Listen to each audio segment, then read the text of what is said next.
I like modding budget knives. Hello and welcome to Tonkamet YouTube channel. They call this one a duct knife. You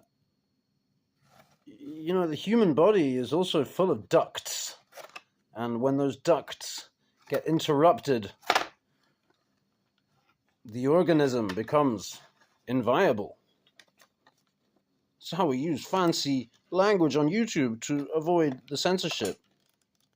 Yeah, you know, I get kind of ideas, and I put them back on the shelf.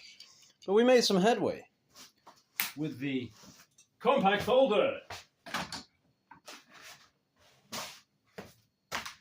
My friend Sharpening Norway said to me something like, "I hope you're going to make it better." And I thought this thing was pretty good out of the blister pack. But, you know, at the time he'd said that, I had already, by my lights, greatly improved the knife by deleting the tip-down pocket clip and installing this Spidey clip down here. But, of course, he was talking about the blade. And let's see whether I've improved my Spidey flick.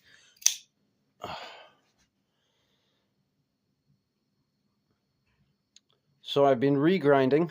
You know, plenty scratchy right now. Just been tidying up most recently with this, but I did a lot of grinding with the Tormek. And this was the bad side.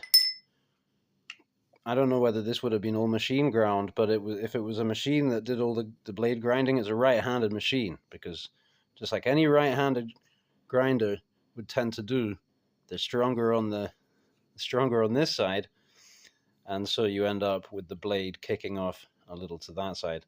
This can also be warpage from heat treatment or whatever. But yeah, so I had to go in a lot harder on this side, and I wrecked my plunge there. I just kind of washed over massively. So there's a kind of a Joker smile thing going on this side. But the show side looks pretty good, I reckon. And it's a budget knife, so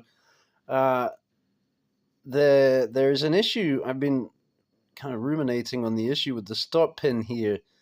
The lockup is fine. You get a bit of side-to-side flex just because it's a chintzy knife. But, so to speak, excuse me, it's a great knife, and don't get me wrong.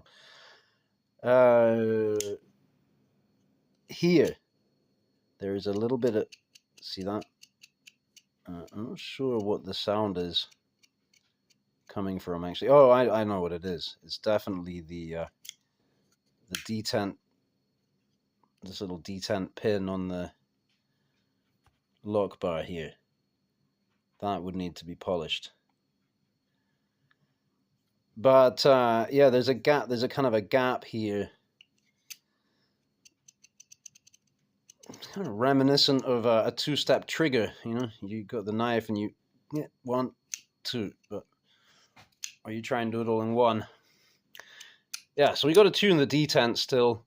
I had the blade out after grinding on it and washing over. I kind of took the blade out and did the flats a bit. And I also polished up the washers. So, cutting, very good now. Cuts very well. I did a lot of cardboard cutting.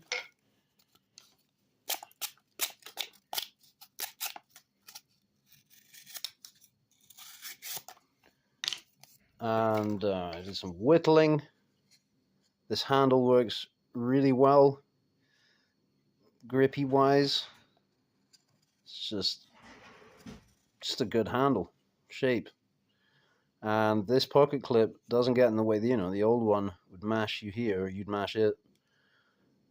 This, I kind of installed it to line up with that, which the old clip kind of sat onto that, which gives it seemingly this kickoff in that direction, but it works really well. It works fine in the pocket, and when you hold the knife, you're not really gripping onto the clip at all.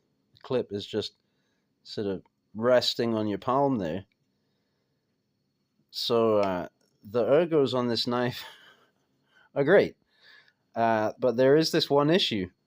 Here, I noticed that the hump is it's annoying, right? And I'm looking at this and I'm like, because of the stop pin as well. I was thinking, well, if you made the stop pin bigger so that this, to cancel that, what would happen up here, and wouldn't that then push this forward? And look, if you just push this, kick this forward, this blade a little bit, right, from where it's now sitting to there, oh, isn't that so much better? Okay, it's a subtle but powerful difference also in the grip. I can't push right here, but I can tell.